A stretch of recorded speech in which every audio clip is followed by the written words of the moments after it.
Manx Radio. The Mannin Line with Andy Wint.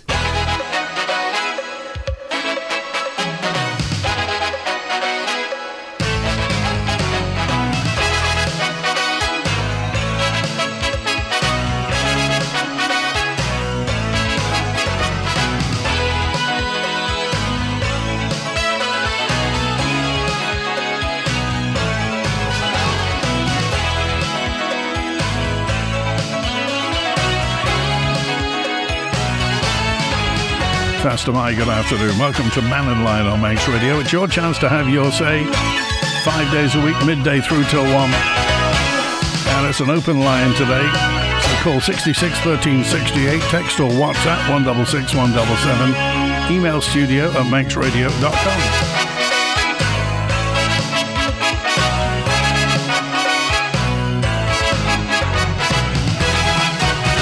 What do you think about yesterday when there were concerns about part of Douglas Promenade being used, as somebody said, as a private campsite? Well, you heard yesterday, police, council and government got involved in it all. A number of motorhomes seemingly set up camp there yesterday over Grand Prix and Classic TT. But we heard Andy, Scottish Andy called yesterday. He was a part of it. And I just wonder if you heard what he had to say, what your thoughts were about what he had to say. I'd like to. One said, "I'd like to voice my support for Andy on the promenade. Please keep coming back to the island." That's Julian who said that. We need an area for camper vans where they can park with everything that they need: electricity, waste disposal. We take their money when they come on the boat, so give them a proper site, says Stu. And remember we were talking about plum voting yesterday, when you can put just one name. You can vote for one person, as it were, on the voting slip in 4 weeks' time, 4 weeks today for the general election. I think you can put that. Anything else that you put will void the voting slip, which is the conclusion I think we came to yesterday. But thank you 488 for confirming that. You can just vote for one person. So a type of tactical voting almost. Here's Robert with us now. Hi, Robert. We'll find Robert in just a few moments' time. Oh, no, here's Robert. I found Robert. Hello, Robert. Good style, Andy. How are you? Very good. What about yourself? Well, not too bad. We've had a bit of a late night last night, but we're okay. We're all right. We're getting through it. The reason I wanted to call was because there's a massive spread in the local rag, the local paper, about the reserve funds. I just think that, are we living in such a throwaway society that we're throwing away our future generations? I mean, no one knows where the rubbish goes to in our society, not really. It goes to the incinerator, but I'm just saying, castaway society, are we just throwing away future generations so that, it's just, we'll deal with it sometime in the future. We're not sure when. But if you're talking about the reserves, we're spending more than we earn. Bluntly, that's what's happening. We're running a deficit almost. Very true. But the thing is that let me just get my wires. What I wanted to say was, what happens when the reserves actually run out? Do we get bailed out by the UK? Good grief, no. No. Remember the Isle of Man. This is the first thing to say, and many people who've perhaps just come to the Isle of Man, the Isle of Man has never, ever been part of the UK. It is not part of the UK. It's a self-governing Crown dependency. So lots of people, fall into the trap that because you can see us on Northwest Tonight, that we're part of the UK. We're not. So if we hit the bottom, we are on our own, Robert. Are we? Well, the pensions will go then, because if it kicks in the 40s, that's when I'll be getting my pension. And the pensions will be the first to go then, won't they? Well, can you imagine any politician, and all the shiny politicians, the 80 politicians who've declared that they want to become a member of the House of Keys, can you imagine any of them standing up and saying, we're going to cut the pension, vote for me? Can you imagine? Yeah, but where are they going to get the money from? Well, that's the question. No, that's the question. Everybody is faced with that question, Robert. You've got a point. It wouldn't really cut the mustard. You're right. But I mean, in terms of like where the actual money's going to come from, they've got to find it from somewhere. I mean, how's the NI fund these days? Because is that different, or is that the same caboodle? No, it's not the same as the reserves. The NI fund's different. Right. Well, I mean, is that something that is just as much as a loss as the reserve? Not as much, but the thing is that we are living beyond our means. And again, this is something that politicians don't seem to want to tell people the bad news. And bad news it is that, you know, whilst we are a wealthy country and we've come a long way in 45 years since we nearly did go bust in 1981 with 2,000 people out of work then, Robert, and we had £1 million in the coffers. So we were literally paying welfare funds from month to month. And the politicians there rolled their sleeves up and got on with it. Yeah. Okay. Fair enough. Well, I mean, I just think that, you know, we're at a loss in terms of 20 years in the future. I think that people in the... I mean, I'm nearly 50 now, but I mean, it's going to roll on. I'm going to see that coming through in the next. I'm mid 40s now. It could be a very different Isle of Man, Robert. Yeah, I don't know. I mean, I'm just a bit annoyed by the whole thing because I don't think it looks like a rosy story. Okay. You know, I don't think there's anything to look forward to. I think we live in a castaway society and people are just throwing the next generation below the bus. Okay, well, we'll see. Robert, it's good to hear from you, and Susan's with us now. Hi, Susan. Oh, hello, Andy. This is a positive story. I'm doing a bit of plugging, actually. My friend held a hospice event some weeks ago. We sponsored everything that was involved. So at the end of the event, we raised a magnificent sum of over £21,000. But the reason I'm on is that we've been donated a unique item by the Crow Brothers. And I wanted to get it out there while we've still got some bikers on the island. If they could follow Hospice Isle of Man in the next few months, they are going to raffle this item. So we want to raise as much money as possible. The Crow Brothers have donated what they call their 2 lucky left boots, which were from the accident they had. And I think they call them lucky because they're here to tell the tale. They've signed their lucky left boots. They've also given us a visor from their TT win in 2024, along with a Happy Dog hoodie. So it's a very unique item. You'd never get anything like this again. But I just wanted to plug it, really. Just how much a ticket, sure Susan? Follows. I don't know yet. The hospice have got a raffle on the go at the moment. Right. So once that's finished, hopefully it will be ours next. But it's just to get everybody aware. Follow Hospice Isle of Man, all the bikers out there, and buy a ticket. Okay. All right. Well, we appreciate that. Thank you, Susan. Good to hear from you. Thank you. 13 minutes past 12 on Mannin Line, live from Douglas in the Isle of Man. And Julian is with us. Hi, Julian. Hi, Andy. You got my email. I'm pleased to hear. I'd like to support Scottish Andy as well. I don't know. I remember, you could barely walk past the Empress or even on the other side of the prom for the amount of bikes that used to be racked up there. So if somebody wants to complain, perhaps they should have a look on Manx Nostalgia's page at just how crowded it used to be. Do you think this lady got the wrong end of the stick then? This lady who was complaining about it, do you think she didn't simply know that there was a tradition of that happening? Well, the language that was used, I listened back to it and sort of semi-inferring that they were going to the loo on the beach. It's sort of, well, I don't know, but it's, to require... the language was sort of accusatory without actually accusing, that type of thing. I don't know.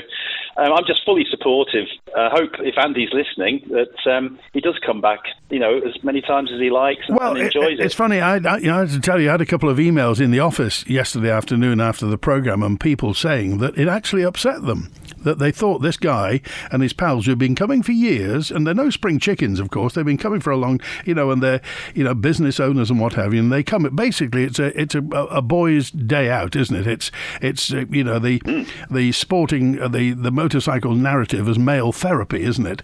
And these guys come and enjoy themselves, drop their money here, and then they go.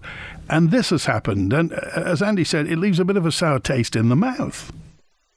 And don't forget as well, I ride a motorcycle all the time. I get the feeling that, there used to be loads of spaces for bikes. I know that we've got the painted spaces in there, but the way that the prom has been narrowed and you've got all these parking bits and you've got these edges coming out that narrow the prom artificially. It does get to the point sometimes, if you've got a bunch of bikes over, it's actually quite hard to find a spot where you can park. So, and when you look at the photo that was taken, there's plenty of space on that walkway, even with the bike sideways as they were, loads of space. So they weren't in the way of anyone. I don't know. I do have a question though. Why was the person that complained given so much publicity? I mean, one person complains and it was literally recorded and put on Manx radio. It's kind of like, well, I don't know. It was amplified, and I don't know for what purpose, really. Part of it, I don't know because the news department operated, but part of it was because there were people elsewhere, on Douglas Promenade, sleeping in motorhomes where you're not supposed to sleep. So actual motorhomes were parked up with 3 and 4 people inside around the place. And we all know, look at the Murrock Promenade, here, there, at Marine Drive, there were people on as well. So I think that was part of it, the fact that there are people who are doing that. Now, as somebody said earlier, either we should do something and provide something for them, and obviously that huge site at Summerland will be a perfect place to do it. Either we offer them somewhere to do it, or we accept. And the fact is, they were parked perfectly legally. They were perfectly within their rights to park there. So, what they did outside, if they had a bit of a social outside the car, it's not what you call a built-up residential area. Admittedly, there are flats on the other side of the road, but they're not apartments both sides of the road. So I don't know. What do you think? As you say, you're a biker, and the Isle of Man has always been very welcoming to bikers from all over the world. That's why the bikers come here. That's why it's on many people's bucket list. Somebody once said to me, it's like a football match when everybody supports the same side, because everybody knows. Well, yeah. Bikers know each other. You don't need to speak the same language. Everybody likes looking at bikes and chatting about bikes. Well, if you take the programme yesterday after Andy rang in, I didn't hear anyone supportive of stopping these guys from being on the prom. So if these days everyone seems to talk about consensus, which I don't really agree with. However, the consensus on the Mannin Line yesterday was pretty much decisively 100% for them. So I'll take that, I don't think I think whoever it is that's making these sort of accusations that aren't really accusations. I think they're very much in the minority of a very few. Well, we'll yet to hear. Obviously it was referred to the police and the council and government, so we'll wait to hear to see what they have to say, because I think it's important that there is some sort of conclusion and we get an official word on what's going to happen in the future. Well, when you talk about motorhomes, there's been a bit of an attack on it. If you think that up at the Airs and up round there, they're not even allowed to stay overnight anymore. And they were the ones that were really the custodians of the place. It's hardly likely that they're going to be drifting RVs all around on the grass and stuff. So there has been a sort of a semi-attack on them. And I sympathise with the motorhome people that would go up to, say, Ballygenny or wherever, or up at the Point of Ayr there. I think it's a wonderful place to stay overnight and listen to the curlews, and that's something that's been lost for people that really love nature and want to go up there over the weekends or whatever. But just a quick catch up. When I spoke to the members of the Chamber of Commerce, aside from Orsted spending many thousands on the Chamber's 70th anniversary gala soiree, by the way, there are photos of that in the current gallery magazine. So if anybody's got access to the latest gallery magazine, you can see. I also find it interesting that Orsted is also a member of the Isle of Man Chamber of Commerce. There's also a local news story titled "Chamber of Commerce says support air routes." Yet the Isle of Man is Heathrow's most expensive domestic route. And if you compare similar routes like Jersey-Guernsey to Heathrow, the Isle of Man link is 3 times more expensive. I think it's also worth noting that Loganair, who are the ones that are taking us to Heathrow, are also a member of the Chamber of Commerce. So I'm finding it all a little bit strange at the moment with these. I'm just finding, from what I heard a couple of days ago from the members, and also sort of telling the Isle of Man, oh, yes, you need to use your routes, otherwise you'll lose them. Well, why isn't there some sort of ability for them to start talking to their own members and try and get, say, a code share going properly with British Airways, like Jersey, like Guernsey have done?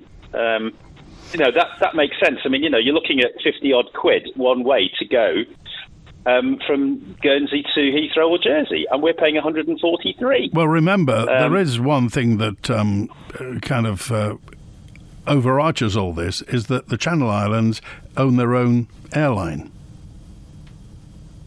Yes, but they also, they've got the dual thing going on. Aurigny actually are making reasonable profits now that they've got those new ATR 72 aircraft equipped with their fog-busting technology. So they've cut their fog cancellations down by over 50%. So they're actually making several million a year now. So there is that argument. But they are doing this at the same time they've got this agreement with British Airways.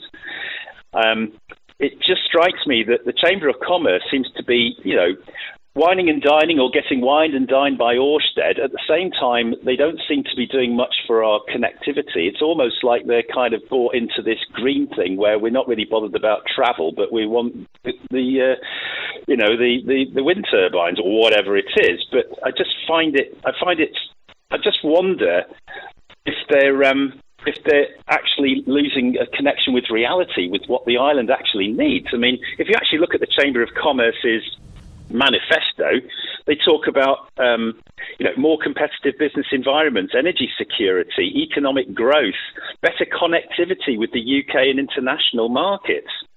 None of that is happening, and none of it has happened, and that manifesto was put together in 2021. So 5 years later, is anyone saying that things are better than they were? I don't know. The Chamber of Commerce seems to be I don't know. They just seem to be saying things, but the opposite is happening. And I'm just concerned that we're inviting the likes of Orsted here, and no clear questions are being asked. When Claire Watterson answered me, she was talking about the job possibilities. Whereas if you actually look on the last day of the consenting hearings, Dr. Carolan, who's the Morvannin project director, said that it would be somewhere between 5 and 10 jobs, and not necessarily based on the Isle of Man. So this idea that the Chamber of Commerce is buying into this story from Orsted that there's going to be loads of jobs here, when in actual fact, if you look at actually on page 84 of hearing issue 10, which was the Friday on the last day of the consenting issues to do with jobs and economics, the Orsted people were saying, basically, don't count your chickens when it comes to jobs on the island. So I don't know. Is the Chamber of Commerce looking carefully at? The Chamber of Commerce isn't part of government. It's a collection of business owners. They're basically people who are in business who get together, form an organisation, and they obviously talk about business an awful lot, and they represent. And I think, I'm not going to speak for them, but I'm guessing they're as frustrated as you are, the fact that the government hasn't done more. Well, you bring up a really important point. Why is it that Claire Watterson said to me that they were discussing with Orsted about the potential benefits of this, whereas our elected MHKs not allowed to? Apart from the odd DOI member, nobody knew what the seabed lease agreement was. Still nobody does to this day. We don't know if there's inflation proofing not only for the 2 billion, so-called, but also this £1.5 million community fund. Is that inflation proof, or was 15 out of the 35-year life of the thing? And also I noticed on September the 7th, the Isle of Man Chamber of Commerce is advertising Conversations for Growth, declared candidates only at the Launchpad, Prospect Hill, Douglas, at 12:30 to 1:30. So we've got another little thing going on there where they only want to talk to the declared candidates only. Again, closed door discussions. Yeah, but there's no point. They want to talk to people who want to be MHKs. There's no point. If you want to talk to people who are going to become MHKs, there's no point in inviting the public in, is there? Because there are only 80 people who are standing to be MHKs. I presume what they're trying to do is lobby them on behalf of business. Yeah, I suppose what I'm trying to highlight is that you and I and everyone else who are actually going to be paying for a lot of this money. I mean, they've already gone through 400,000 in legal fees just handling the Ørsted legal side of things at the MIMA meetings. Are we going to have to pay tens of millions to wire this thing up, and then more tens of millions for batteries, more than that for putting in this frequency control? Yeah. Are we going to have a purchase agreement where is Ørsted going to make us pay if we can't take the 100 megawatts that they send us? Well, I can answer that question, Julian. We don't know. Go for it. We don't know. Exactly. And is there a member of the Chamber of Commerce out there who's prepared to divulge what they were told? Because if MHKs are hamstrung by this, surely one of the Chamber of Commerce are not running for office and might be excluded from the Council of Ministers' decision. Can't they ring in and say, well, what was discussed at these four soirees? Okay, all right. Well, we'll find out. Good to hear from you. Thank you, Julian. Let's get to Mike with us now. Hi, Mike. How you doing, Andy? How you keeping? Very well. What's on your mind?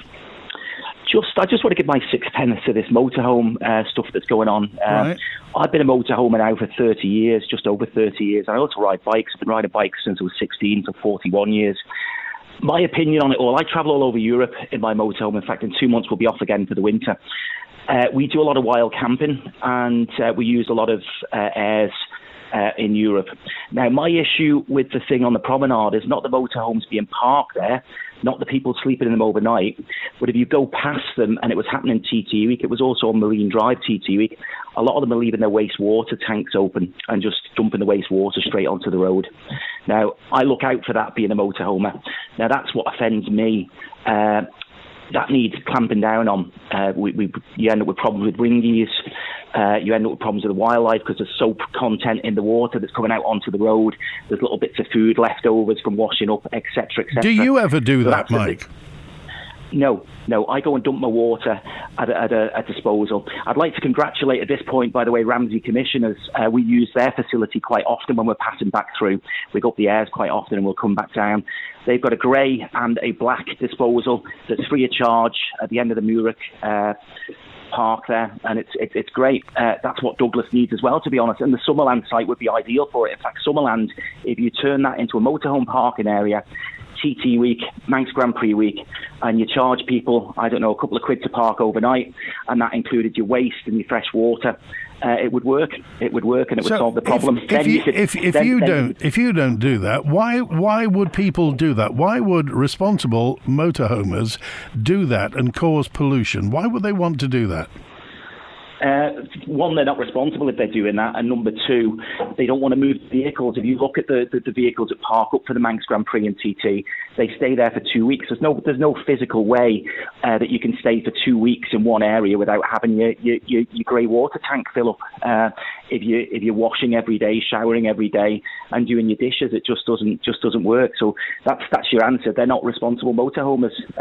You would have to move your vehicle, go and find somewhere to dump the water, and bring it back again, and that's what they're not willing to do. So they're the ones that give the responsible motorhomers a bad name.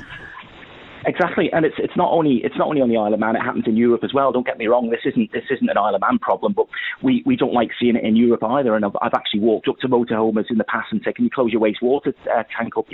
One, it stinks if you park next to somebody. If you're on if it's a hot day, the water starts to stink, and two, it's just not good for the environment, and that's your issue. It's not an issue with parking. I don't have any problem with motorhomes being parked on the promenade, people sleeping in them. Maybe if they start putting tents on the promenade with with gazebos and stuff like that, and there's big parties every night, then there would be a problem. But to sleep in your motorhome parked on the street, there's no issue with that for me. And other countries have rules. Spain, for example, there is a clear definition between camping and parking. Camping is if you extend your motorhome, so that would include putting your awning out, getting chairs outside and sitting outside. You're not allowed to do that in a public area. You would have to be on a campsite, but you can spend the night in your motorhome and you can park anywhere to do that, unless there's a sign saying that you can't. What's the best place in Europe to take your motorhome? Well, we're going back down the Canary Islands, Andy, for the winter. That's where we go. We love it down there. Fuerteventura is where we're heading for in the end of October. And you started, what, in 1996 with a motorhome? No, I started earlier than that. I started late 80s and had a break until my first daughter was born, and then 1990 something, I bought another one, and so I've been going a long time at it. It was a van conversion, the first one. Now we've got a fully fledged. Okay. I got a message in from Tony, who just said, when did they stop being called caravanettes and became motorhomes? Oh, God knows. Do you remember caravanettes? Caravanettes, I think, were they not the flip roof ones? Was that not the definition? Yeah, the extending roof. Yeah, it was and they were Ford Thames, and also VWs had them, didn't they? Yeah, the VWs had the flip roofs, the Westphalia and things like that had the flip roofs on them. But I mean, that was the day. There was a little Fiat one as well, wasn't there? A Fiat 900 or something engine. Yeah, that had a flip roof. But, okay.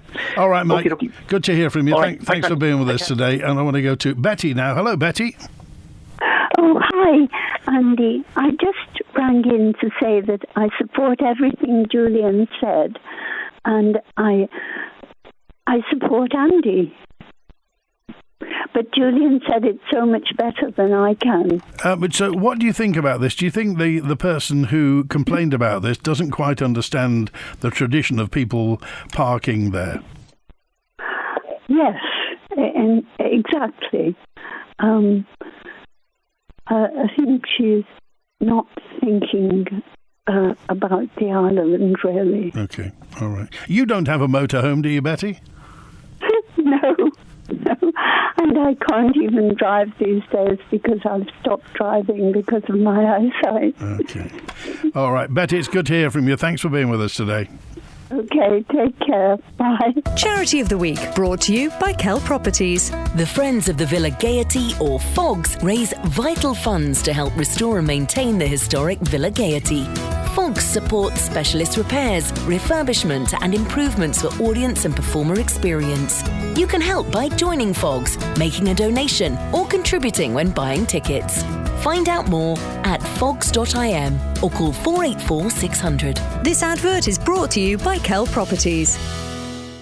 At Pagode Cattery, we've been caring for animals for over 50 years. As a cattery, we care for our customers' cats and treat them as our own. Visit pagode.com or call 321 989. Ramsey Care Products is now opened in St Paul's Square, Ramsey. An Aladdin's cave of stock including mobility scooters, rise recliners, household aids and more. Call 627 177 to find out more. Ramsey Care Products. Affordable mobility solutions for you. Carpetland, the carpet specialist with the island's best value carpets in stock, often fitted within a week. Furnitureland, for three-piece suites, dining and living room furniture, and a selection of amazing beds. Carpetland and Furnitureland, West Street, Ramsey.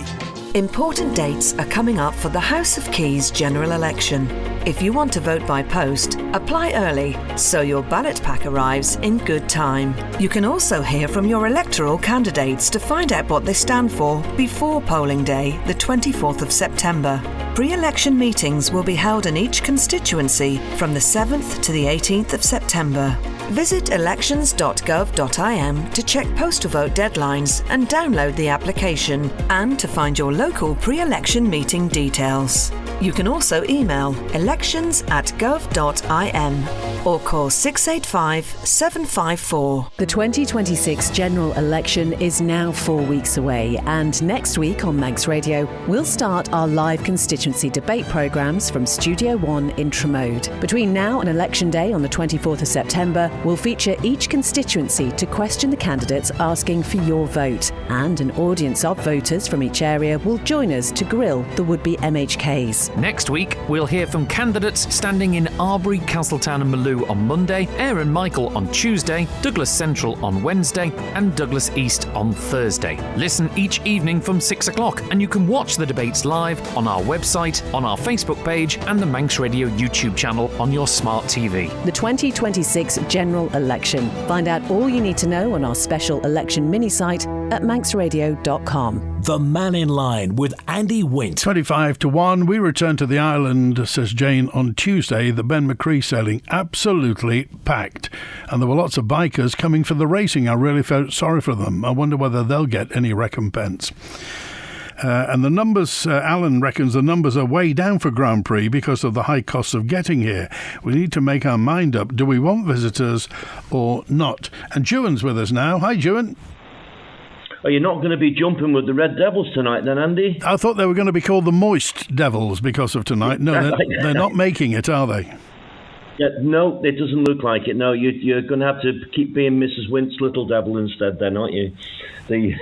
I believe the picnic in the park is cancelled at Onken on Saturday as well. They're their big annual event because of the incoming weather. So I think that's another one. But I think Ramsey Rocks is going on Sunday. So Sunday looks like it's going to be a nice day. Yes. So hopefully people will go down and support Ramsey and look at the Ramsey Rocks and the music that's on and everything. Just looking at a couple of things there. Eddie Tier yesterday announcing a future in the predictions market.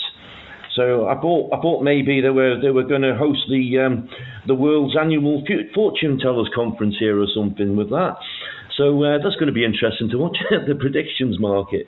Well, I wonder with the amount of compliance that the Isle of Man has now, and that's a lot of the reason why a lot of the companies are leaving here with different businesses, whether something like that would take off now with the amount of legislation and compliance that we have. Well, the thing is that if we pass the Moneyval, when we pass the Moneyval examination, it's funny, some people seem to get the opinion that we've invited Moneyval here. We have to have them. They have to come here. They've been to Jersey, they've been to Guernsey, and they both passed. They're okay. And we need to do this. It's something that we have to show. So presumably, if and when we do get our Moneyval ticket, then we can roar ahead and go for growth, as it were, Juan. Well, let's hope so. Just touching on to the Chamber of Commerce event that Julian was talking about, and I don't know if you've seen the video of it. I mean, it was quite a soiree actually, and a lot of money was thrown at that. So when the Chamber of Commerce, when the two people were on the other day talking about being neutral, I just wonder how neutral you can be when a company is putting money behind free events, and a lot of money as well. I mean, if you look at the video, it's a very good soiree. So I'm just wondering how neutral you can be when people are throwing money around like I'm that. sure they're able to make up their mind. As we said the other day, this isn't just big companies. This is coffee shops. This is small businesses. So they're capable. I'm sure they're not going to be swayed by a vol au vent or a prawn cocktail. Oh, maybe two vol au vents, Andy. I don't know. So we're in the age of influencing. And we're talking about they made a comment there about the airlines of using or losing. Well, to be able to use it, you've got to afford it, is the first problem.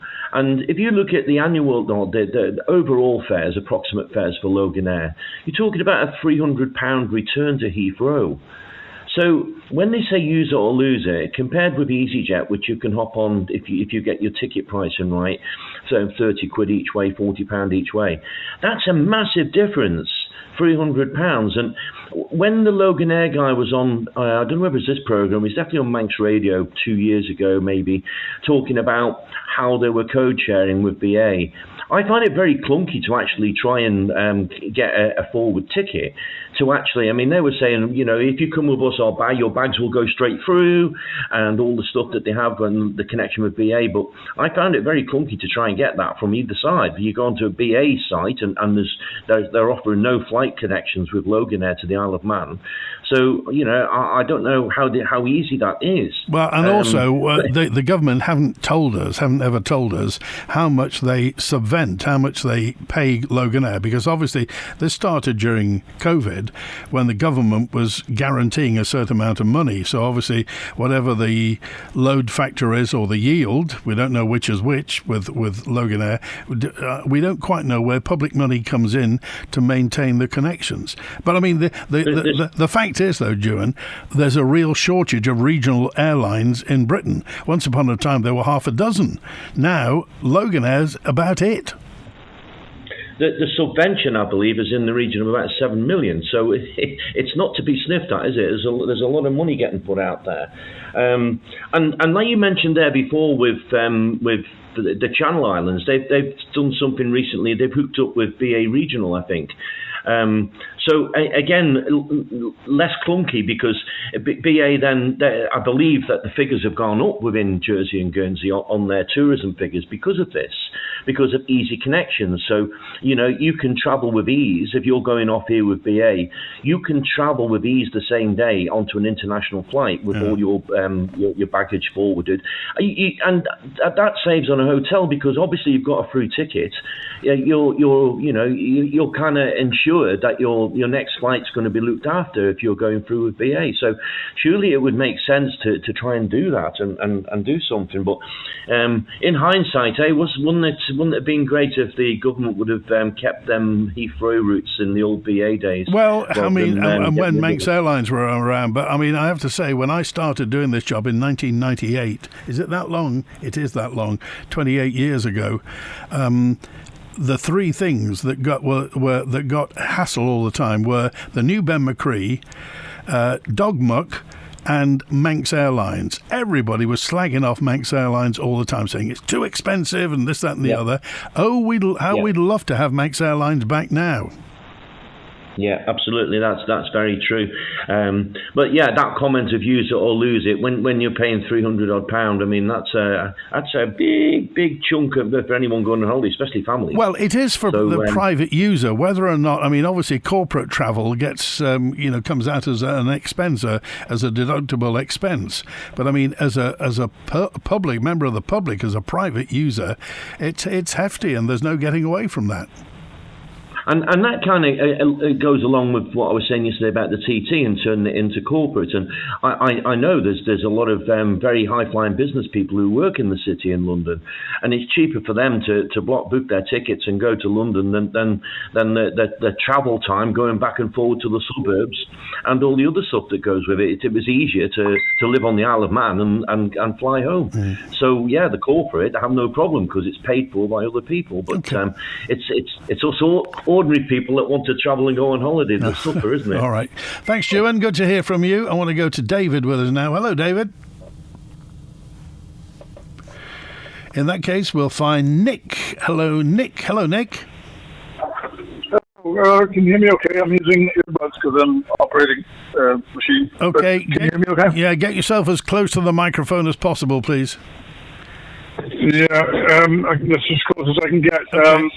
I was just wondering, I was listening to Mike about the motorhomes and Andy about his issue of parking on the promenade. Yeah. My partner and I have a motorhome, and we take it from Ramsey or Ballaugh, where we are now, to the promenade every so often, and we park near the casino, and we usually pull up about 6:30, and we stay the night, and we eat, and we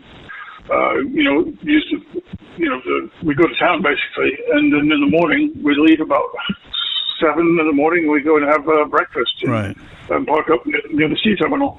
We don't ever stay more than 16 hours. We don't tip any grey waste down the drains or anything like that. But it is a fantastic convenience for us, instead of going into Douglas and getting a taxi back or having to drive or whatever.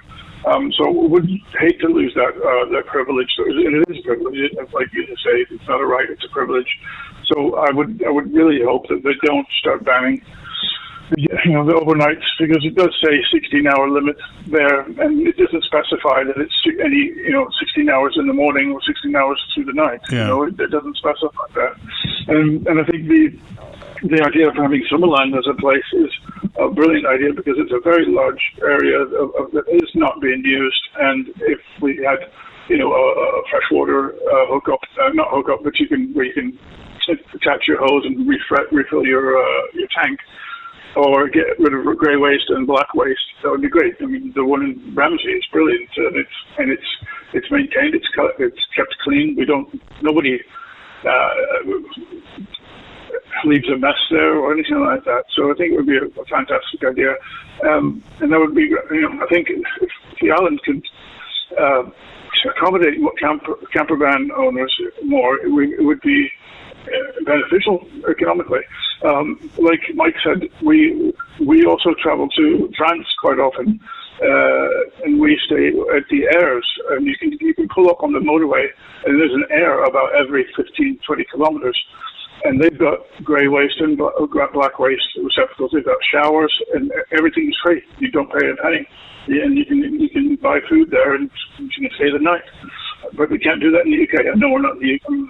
Sorry, England. I know we're not in England, but in England, once you're on the motorway in England, it's diabolical. You've got to pay 25 quid if you want to stay at services, and it's like 30 quid if you're a lorry driver. It's crazy. But anyway, what do you think we could do Nick, to encourage more people to come here with motorhomes? Well, for a start, it would be a little bit nicer to pay a little less per meter on the steam packet, because ours is less than 7 meters, and we're still paying the 7 meter price because there's no between, and that's something like 400 to 600 quid depending on the time of year for a return. And that's another thing. We went to Wales the end of July, and we booked the Manxman. So we went out, didn't get the Manxman, went out on the Ben McCree, and then came back again on the Ben, and it was absolutely jam-packed. They had about 4 coaches and loads of bikers still, and it was absolutely, there was no place to sit. It was terrible. It was a long journey, and the fact that there's no cabins is ridiculous. I think they're shooting themselves in the foot for having to get rid of the cabins, because at least if you're willing to pay, you can have some place to sit or lay down.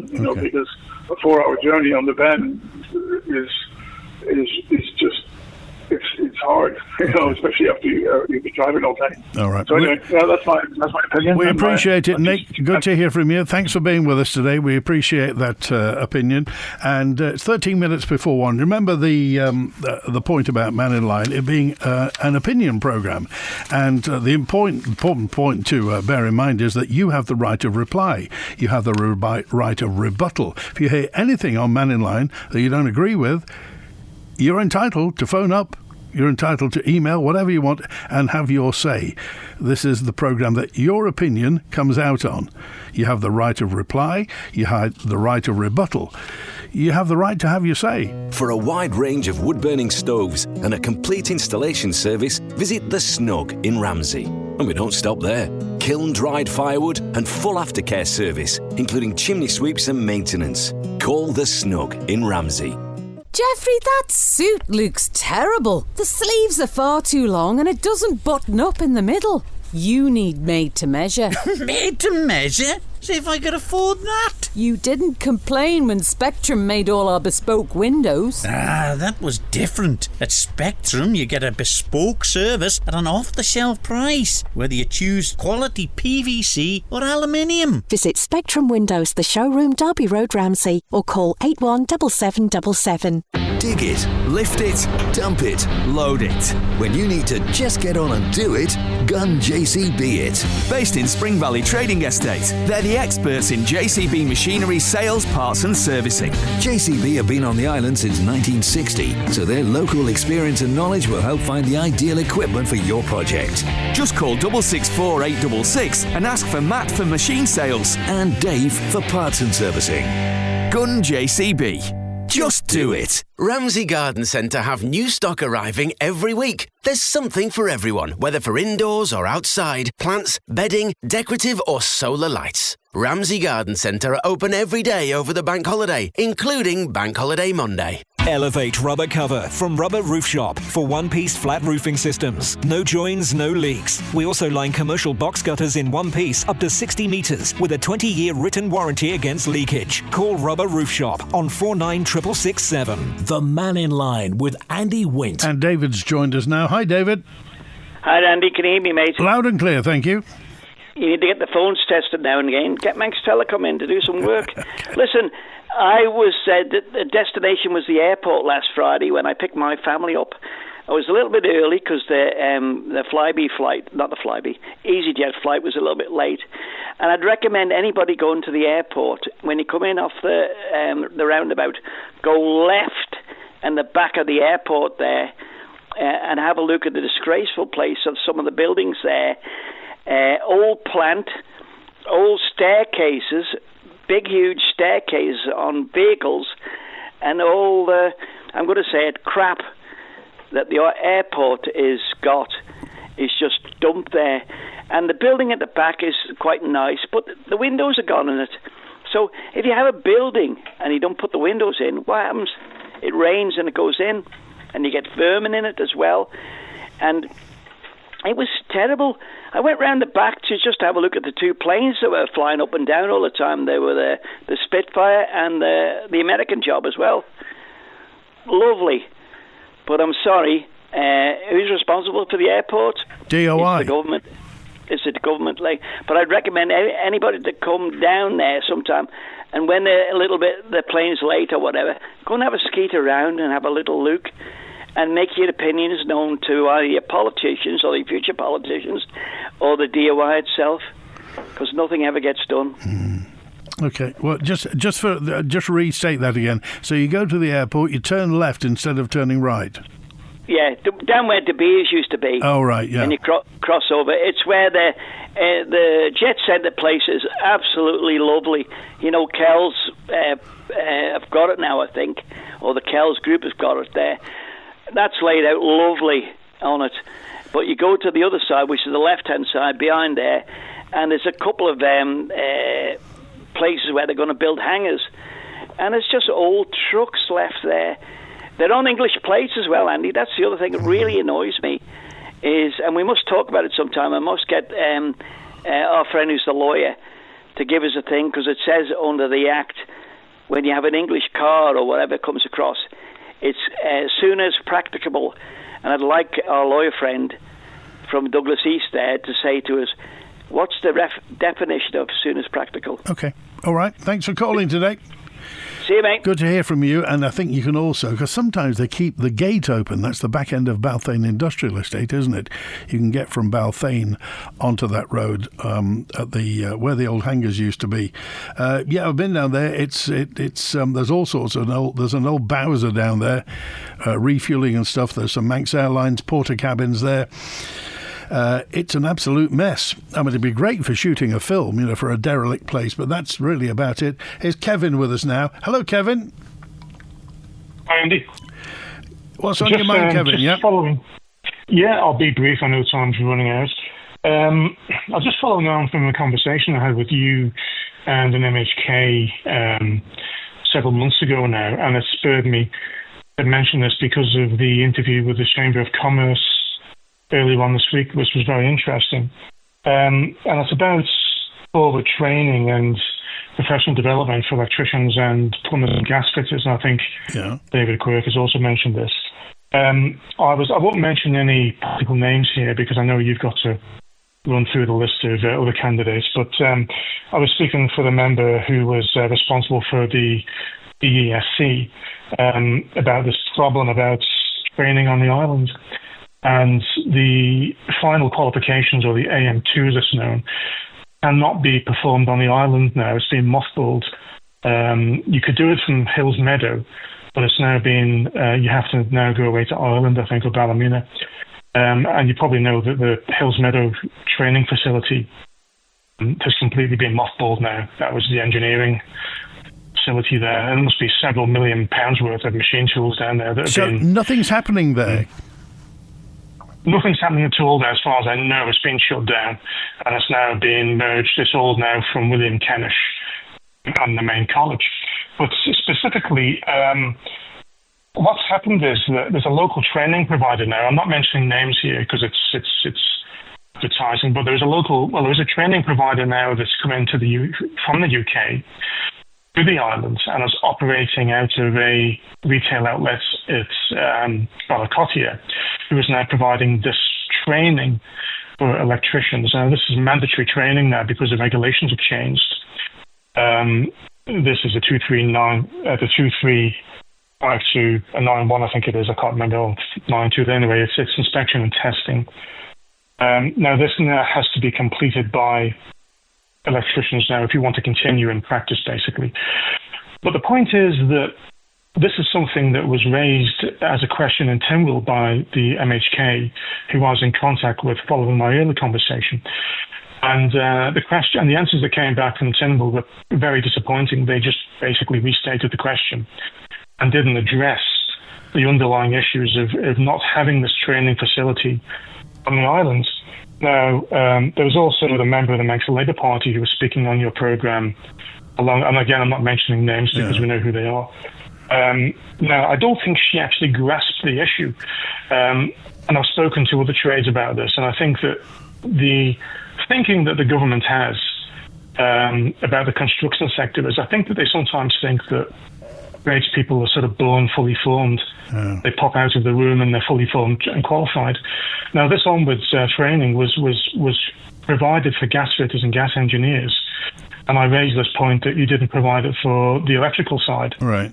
And for plumbers, but they just seem to abandon this now, and it's a worry now that you have to engage a training provider from the UK who comes in and provides that facility on the island, whereas the college or the GESC doesn't do it. Now, this is a great move because I've done some of these courses and have to travel to the UK, and it's a bit of a nightmare. But all right, I just wonder, is anyone going to come back and answer these queries? Okay. Oh, Kevin, we appreciate it. Glad we could get that call in before 1 o'clock. And it's something that's been mentioned before, and obviously with Hills Meadow going, what's going to happen? Parking on the prom for bikes, yes. Overnight parking on the prom for motorhomes, no, says Paul. As soon as one's allowed, the prom's going to be full of them. Malcolm said most members of the Chamber of Commerce aren't business owners, employed people. I think what was suggested is that there's some sort of collusion going on with huge companies. A vast amount of motorhomes parked on the road leading to Peel Castle as well, says Malcolm. That's it. Thanks to Howie on the phones. Enjoy your Thursday. WINT.